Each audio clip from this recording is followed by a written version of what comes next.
अस्सलाम वालेकुम dear students. मैं हूं हसन फराज, आपका टीचर, आपका दोस्त और आपका एक बेहतरीन गाइड करने वाला। डियर स्टूडेंट, आज हमारा फिजिक्स क्लास 9th का लेक्चर नंबर 3 है। आज हम ब्रांचेस ऑफ फिजिक्स को कंप्लीट करेंगे इंशाल्लाह। आपसे ये कहना था डियर स्टूडेंट्स के पिछले 2 लेक्चर्स आपने देखे हैं तो आपको पता तो चल गया होगा कि मैं किस तरह से पढ़ा रहा हूँ। तो मेरी वीडियो अगर आपको पसंद है तो इसे लाइक करें, अपने दोस्तों के साथ शेयर करें और मेरे चैनल को सब्सक्राइब करें। आज भी मैं इंशाल्लाह आपको प्रॉपरली आगे वाली जो हमारी ब्रांचेस हैं उनकी डेफिनेशंस, उनकी एप्लीकेशंस, उसके अलावा उनका स्कोप क्या क्या है वो सब कुछ बताऊंगा। तो वीडियो के एंड तक बने रहें। तो चलिए स्टार्ट करते हैं अपना आज की lecture number 3, branches of physics.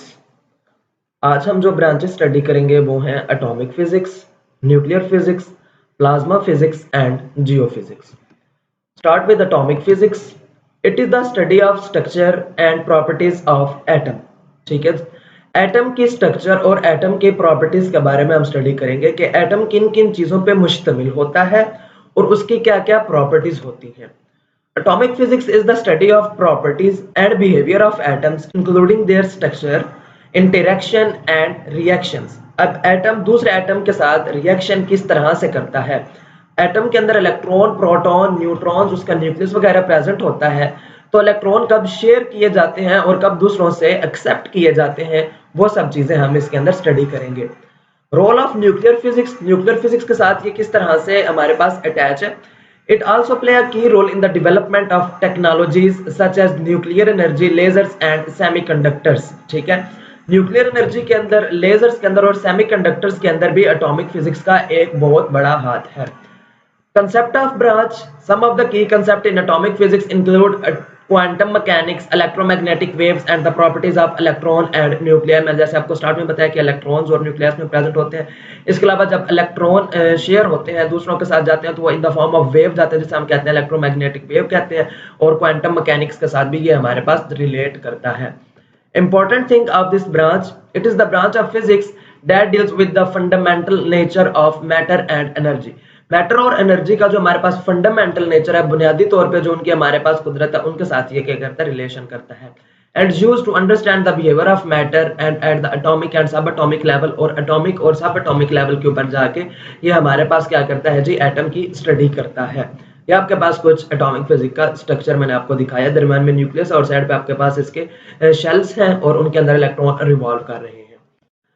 Then second one is our nuclear physics. के न्यूक्लियर फिजिक्स क्या है, न्यूक्लियर फिजिक्स के अंदर हम क्या करते हैं, it deals with the properties and behaviour of nuclei and the particles with in the nuclei. Behaviour और प्रॉपर्टीज किसकी, न्यूक्लियाई की, उसको हम स्टडी करते हैं किसके अंदर, न्यूक्लियर फिजिक्स के अंदर। It encompasses a wide range of topics including structure and stability of nuclei।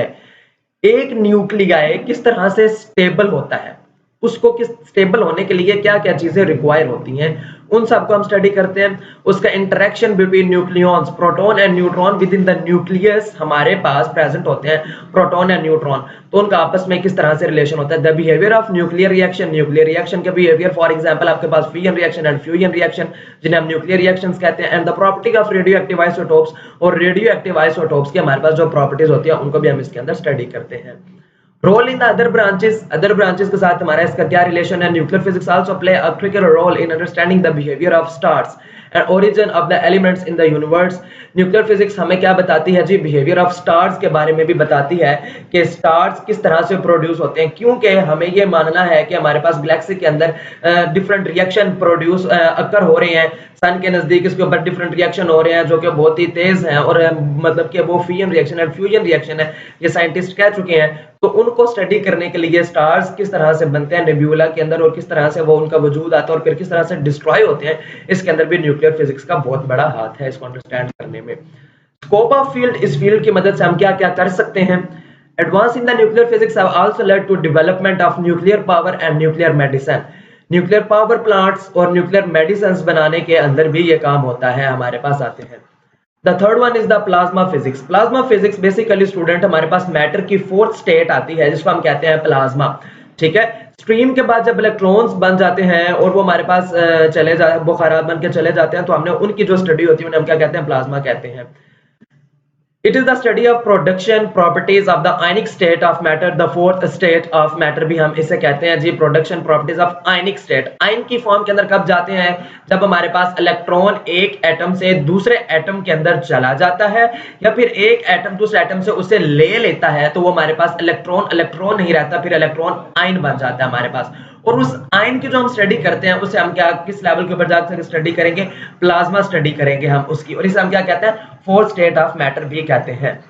Clear concept of this branch अगर देखा जाए तो वो हमारे पास क्या था? This branch of physics focuses on the behaviour of properties of plasma in a wide range of environment including stars, galaxies and laboratory settings. जाहिर सी बात है डियर स्टूडेंट, स्टार्स ना सॉलिड्स फॉर्म के अंदर प्रेजेंट होते हैं, ना ही लिक्विड फॉर्म में और ना ही गैसियस फॉर्म के अंदर, ठीक है। They are present in the form of a plasma. Most of the universe that is present around us are present in the form of plasma. So the third one is the research in field. इस field के अंदर research की जाए तो हमें क्या क्या चीजें पता चलती हैं जी? फ्यूजन एनर्जी, एस्ट्रोफिजिक्स, स्टार्स की जो हमारे पास एनर्जी है, स्टार की फिजिक्स है उसके बारे में, स्पेस की फिजिक्स, ठीक है, क्योंकि यूनिवर्स का ज्यादा रिलेशन प्लाज्मा के साथ है, एंड लेबोरेटरी प्लाज्मा और लेबोरेटरी प्लाज्मा के साथ भी इसका रिलेशन होता है। ओवरऑल व्यू अगर देखा जाए, overall plasma physics is an interdisciplinary field that draw on concept from physics, chemistry and energy to and engineering to study the properties and behavior of plasma in a wide range of the environment. Next one is the geo. Geo नाम से जाहिर है कि जियो का क्या मतलब होता है? हमारे पास अर्थ, अर्थ की स्टडी हमारे पास होगी इसके अंदर। It is the study of internal structure of earth. Earth का जो इंटरनल स्ट्रक्चर है उसकी जो स्टडी होती है उसे हम क्या कहते हैं जी? जियोफिजिक्स कहते हैं। कंसेप्ट ऑफ ब्रांच अगर देखा जाए तो हमारे पास क्या है जी? Geophysics is the branch of earth science that use the physical methods such as seismology, gravimetry and magnetology to study the earth interior and the related phenomena such as plate tectonics and earthquakes. Students जब हमारे पास जलजिले वगैरह आते हैं और उनको study करने के लिए जो हम स्ट्रक्चर यूज करते हैं उसे हम क्या कहते हैं? जियोफिजिक्स कहते हैं। अब जमीन के अंदर आपको पता है लावा मौजूद होता है जमीन के नीचे वाली सतह के अंदर, अब एक समंदर वाली सतह, इसके पानी वाली सतह इसके अंदर आती है। तो उन सारी चीजों को स्टडी करने के लिए इंटरनल स्ट्रक्चर जमीन के अंदर जाके उसका इंटीरियर को स्टडी करने के लिए जो हम इस्तेमाल करते हैं उसे हम क्या कहते हैं? जियोफिजिक्स कहते हैं। एप्लीकेशन ऑफ फील्ड हम देखते हैं कि हमारे पास इस फील्ड का स्कोप क्या है, क्या इसकी मदद से हम कर सकते हैं। It is used to explore for the development of natural resources, ठीक है। जाहिर सी बात है हमारे पास गैस, हमारे पास कोयला, ये सारी चीजें, पेट्रोलियम हो गया जो हम बाइक वगैरह में डलवा के चलाते हैं और बड़े मजे से हमें याशी मार रहे हैं, वो सारी चीजें हमें इंटरनल ऑफ द अर्थ से ही पता चलती हैं, क्योंकि जमीन खोद के उन चीजों को निकाला जाता है। तो क्या होता है कि such as oil, gas and minerals and understand the natural hazard such as volcanic eruption and landslides, और लैंडस्लाइड्स और वोल्केनिक एरप्शन जो हमारे पास आते हैं उनको स्टडी करने के लिए भी इसका इस्तेमाल किया जाता है। लेयर ऑफ अर्थ हमारे पास इसकी 4 लेयर्स होती हैं, crust, mental, outer core and inner core, ये हमारे पास लेयर ऑफ अर्थ होती हैं। आई होप सो कि आपको बहुत अच्छे तरीके से मैंने इनको डिस्क्राइब किया, ना कि डेफिनेशंस बल्कि इनके साथ इनके आगे एप्लीकेशंस, इनके बाकी तमाम चीजें भी। So let's move towards our the important questions right now. Write some branches of physics. Write a note on the nuclear physics. The very important question I have seen many times that it came in the past paper. What is the atomic physics?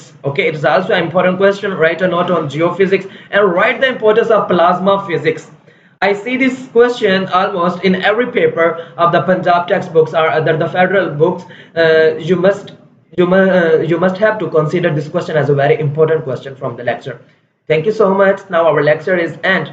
Dear students, आपसे ये पूछना चाहूंगा कि अगर आपको मेरे concepts समझ नहीं आ रहे या फिर फॉर एग्जांपल कोई मसला आपको आ रहा है तो मुझे कमेंट्स के अंदर जरूर बताएं, और अगर वीडियो पसंद आए तो अपने दोस्तों के साथ शेयर करें। और मेरा यही है कि मैं आपको दूसरों से अच्छी तरह से समझाऊं, कुछ न्यू चीजें आपको बताऊं ताकि आपके कॉन्सेप्ट्स क्लियर हो सके। Thank you so much.